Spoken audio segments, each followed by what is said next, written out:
আমি একটা জিনিস দেখলাম, মানে এর আগে এসছি ছাদে, সেরকমভাবে কোনোদিন লক্ষ্য করিনি, তো আমার খুব ভালো লেগেছে। এইটা দেখো তোমরা, চারিদিকে এত বড় বড় বিল্ডিং, পুরো চারিদিকে খুব বড় বড় বিল্ডিং, মানে ফ্ল্যাট সব কিছু। আর এই দেখো, এই যে মাঝখানে, এই চারিদিকে বিল্ডিংয়ের মাঝখানে এই জায়গাটায় কি সুন্দর গ্রামে, মানে এইরকম, এটা পুরো আমাদের গ্রামের মতো ভিউ। এই যে বাড়িগুলো পুরো গ্রামের মতো, মাঝখানে মাঠে যা গাছ লাগানো আছে, সবজি লাগানো আছে। আমি এর আগে কোনোদিন এইরকমভাবে দেখিনি যে এরকম পুরো এটা পাটুলি, তো পাটুলির মধ্যে চারিদিকে এত ফ্ল্যাটের মধ্যে এইরকম মাঝখানে এরকম পুরো গ্রামীণ পরিবেশ, যেটা আমার এটা খুব ভালো লাগলো। আর খুব পরিষ্কার পরিচ্ছন্ন। এটা আমি আমাদের গ্রামে বেশি হয়, কারণ গ্রামের দিকে এরকমই ঘরের সামনে গাছপালা, উঠোন থাকবে।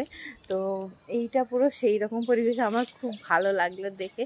তোমাদের কেমন লাগলো জানিও। চলো টাটা।